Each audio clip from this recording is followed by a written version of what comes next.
All right. Happy Saturday, everyone. It's Coach Tam, Chief Visionary Officer at 265 Point Total Fitness. So a little bit. All right. See if I can get myself fully into the screen. So I wanted to hop on just for a few minutes this Saturday. Hope that you're having a great start to your weekend. We had a great start to our weekend here at 265 Point. This morning at 7:45, we kicked off with a workout. And then probably around 8:15-ish, we went right into our Bible study. And that's something that we do twice a month on Saturdays here at 265 Point. And then we also, 2 Wednesdays per month, we do a Strive evening workout and Bible study. So Strive is designed to help grow your faith. You know, we face so many challenges on a daily basis. And because we are a faith-filled community here, we want to combine both faith and fitness in everything that we do. And so on Saturdays, we are in a series entitled Mission Impossible, and that impossible has a question mark behind it. I don't know if you've ever been in situations where you feel like God is challenging you to step up, to grow, to do things that perhaps you never saw yourself doing. And as you look at that situation, you're thinking, wow, I don't know if I can do this. And so that is exactly what this series is designed to do, is to challenge us to look at things that appear to be impossible as possible with God. We started it in January of this year, and now we are in Judges chapter 6. And over here in the Facebook information, you'll be able to find the actual text that we used this week. And we have been studying Gideon for a while. This is actually part 3 of our study of Gideon. And I shared with the group this morning that I think it's interesting that so much of the book of Judges is dedicated to Gideon's story. There is no accident. There are no accidents. So that means that there is a lot that we can learn from Gideon. So I want to talk about just briefly in the recap, a few things that came up in our study today at this point in the book of Judges. So immediately before this, Gideon had met with the angel, which we know to be God, who spoke to him and spoke some amazing things in his life that didn't seem to line up. He talked about him being a mighty hero. He talked about him taking down the enemy as if it were one man. So there was this huge God-sized assignment, and Gideon, like many of us, really struggled to see himself as a person that could do that, knowing that he was the runt of his family. His tribe wasn't a particularly distinguished one. He was a wheat farmer.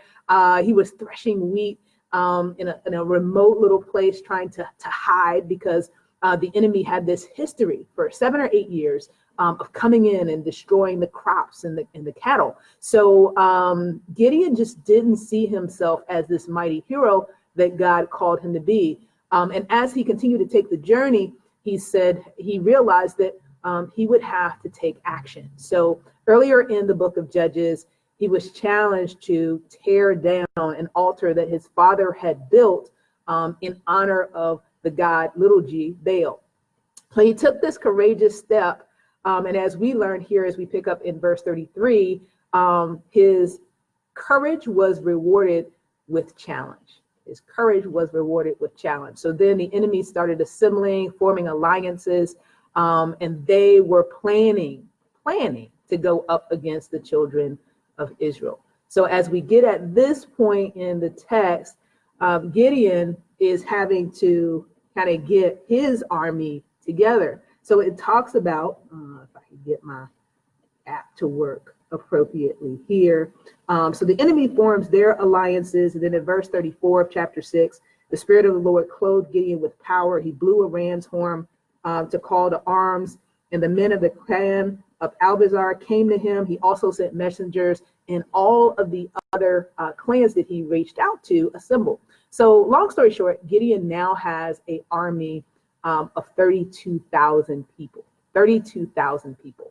And so it sounds like a really impressive number, but as we will see, as you compare it with the enemy, it really wasn't a huge number, right? So sometimes we will look at what we have and in comparison to what others have or others that we're up against, we will feel small. And that's what Gideon felt.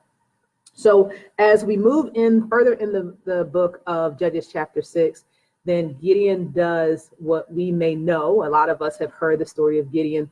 He's still unsure. So he asks God to kind of prove himself, prove his promises by using this fleece test. So he asks one time and God does it. He honors his request. And then he asks again. God, if you really are who you say you are, then I want you to do this thing. And sometimes we find ourselves there. We've heard what God has said, but it is challenging for us to believe. But Gideon got the confirmation he needed. We talked this morning about how gracious and merciful God was to him, kind of because he had an assignment. He had a calling on his life, and God really wanted to see him fulfill it. So he gave in to Gideon's request. And now in the book of Judges chapter 7, what we see is Gideon is getting his army together. The enemy is camping north of them in the valley near Mered. And God says this to him: listen, you've got too many people with you. All right. So I want you to make this announcement that whoever is timid or afraid can leave. And you've got 32,000 people. But here's the thing. The enemy had 135,000 people. So he only had about 25%, a fourth of what the enemy had. And now he's got to make this announcement. And we talked about, I would probably be, if I were Gideon, I was like, I hope a whole lot of people aren't going to leave. But guess what? Instead of a small number of people leaving, 22,000 of the warriors left. So we went from 32,000 to 10,000 against an army of 135,000. So in the natural, right, this looks like an impossibility, but God's not done. As we continue through the book of Judges, there's another test where Gideon tells the warriors to go down to the water, and depending upon how they drink their water, it determines what group they are in. And it turns out that one group had 9,700 people in it, the other group had 300 people in it. And guess what God told him to do? He told him to send the 9,700 people away. So now Gideon is left with 300 men against an army of 135,000, which again seems impossible. There's no way that this should make sense, right? That God has called me to do this thing, but he's given me so little to work with. And as we pick up in 2 weeks, we will see what happens as the story unfolds. But the good news is, of course, there's a good ending here. But there are a few lessons that I think really stand out as we look at this text in Judges chapter 6, as well as Judges chapter 7. And I've got them over here so that you can reference them. Gideon was one that was challenged. He asked God to prove himself over and over and over again. And we talked about the difference between weak faith and no faith. So here's the reality. Gideon definitely had weak faith. He had his doubts, but he could have also said, I'm not doing this. This is too much for me. He could have not even entertained the angel at all. He could have not taken the step to tear down the altar that his father built, but he did it because he did believe. It just was weak faith. He had someone mentioned in class, maybe the faith the size of a mustard seed. So he had some, it just needed to grow. And through this process, God is growing Gideon's faith. So even when you have questions, when you're afraid, when you're doubting, keep going in the direction that God has called you to. He is going to grow your faith.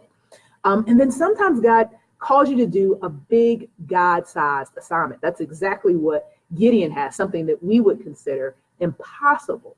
And the tough part about these assignments is we would have more comfort if we had all the people that we wanted around us, if we had all the resources that we felt we needed. But sometimes when God calls us to a God-sized assignment, he actually takes people away. He actually takes resources away.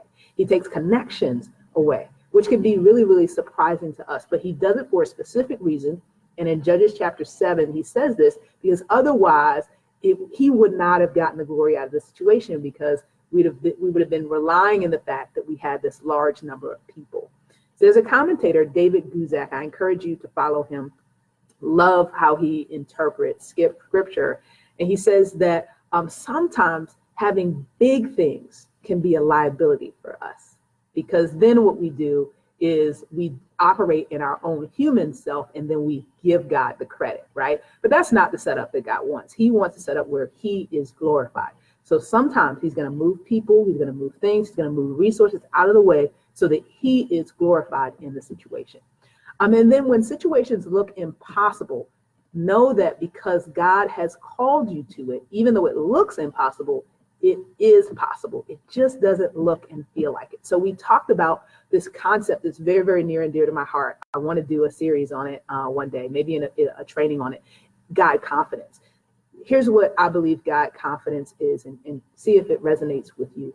God confidence is the core belief that God is working favorably on your behalf, regardless of what you see, regardless of what you feel, and regardless of what others say. Because those are the many tests the three tests that we're often up against, right? We see things and we're like, this doesn't look right. This can't be what God called me to do because this looks a complete mess.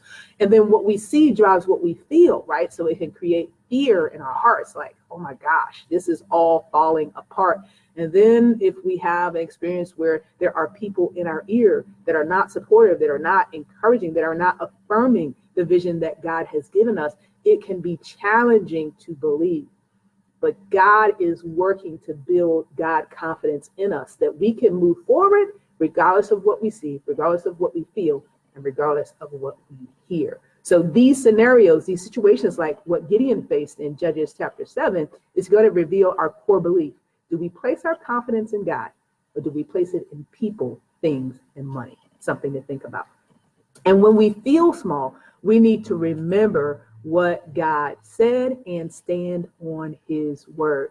The great thing about Gideon's experience is God had already spoken before all of this happened. And I'm thankful for that. God had spoken a word of encouragement in Gideon's life. He told him essentially, you've got this. And so our challenge, let me share some of the things that God told Gideon, because I believe that even as you are sitting here listening to me today, that God is sharing these things with you as well. Here's what he said to Gideon. Mighty hero, the Lord is with you. Go with the strength that you have.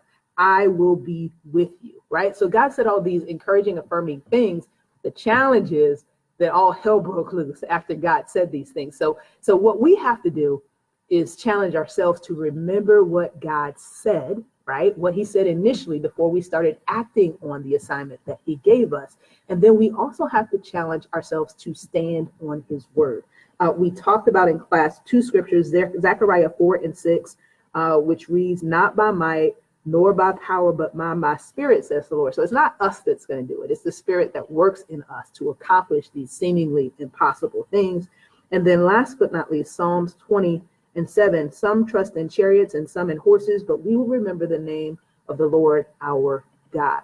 So in our day and age, horses and chariots don't make sense, but we could easily insert in those places in scripture. Some trust in money, some trust in connection, some trust in their status, right? And God is challenging us on the journey that we are on with him is to not place our trust in those things, but to place our trust in God. So we had an exciting time here in our Strive Bible study this morning. And if you'd like to join us, again, there are two opportunities to do that. 2 weeks from today, on a Saturday at 7:45, we will continue our Mission Impossible series. And then this coming Wednesday at 7:30 p.m., we will be here. And the study for that series is Experiencing God, which if you've never had an opportunity to do an Experiencing God study, you are in for a treat. So I hope that you will join us. I hope that this has been beneficial for you. I wonder if even God is challenging you in this moment to look differently at your seemingly impossible situations. Trust God. If he's called you to it, he has it all worked out. Have a great weekend. God bless.